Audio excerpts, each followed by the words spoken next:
Director వస్తాడు, మీకు cinema చూపిస్తాడని. సరే, నేను రాజా వన్నంరెడ్డి డైరెక్టర్ అండి. అతను VCR క్యాసెట్ తీసుకుని వచ్చాడు రూమ్కి. Pratap plaza, hotel Pratap plaza చెన్నైలో. మా ఆవిడ కూడా ఉంది.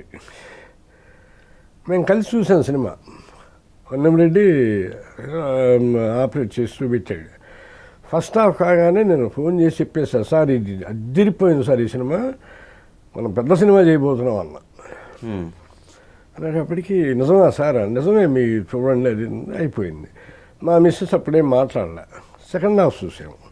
చూసిన తర్వాత మళ్ళీ ఫోన్ చేశా, సార్ మనం సూపర్ హిట్ సినిమా చేయబోతున్నాం మనం, నో డౌట్ సార్. నాకు ఆయనకి నా జడ్జిమెంట్ అంటే కాస్త గౌరవం ఎక్కువ.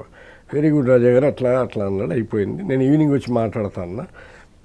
రాజావన్రెడ్డి వెళ్ళిపోయాక నేను మా ఆవిడ డిస్కస్ చేసాం.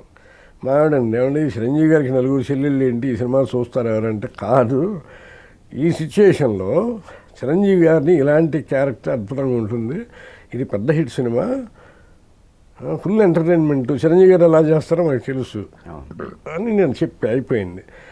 ఆ రోజు నుండి 3 రోజుల పాటు నేను ఈవినింగ్ ఎట్టర్ మోహన్ గారితో నేను ఆయన కూర్చొని సిట్టింగ్స్. ఓకే.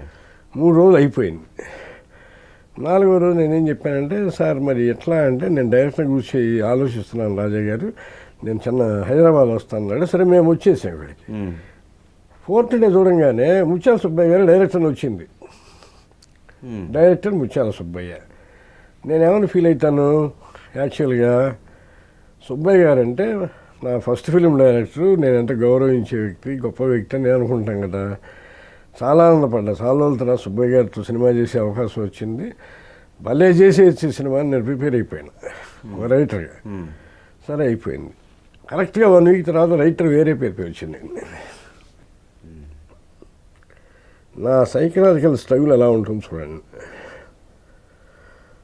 సినిమా పోయినందుకు నేను బాధపడ్డా, ఇంకోటి కాదు, ఎట్టర్ మోహన్ గారి మాట పోయిందని బాధపడ్డా.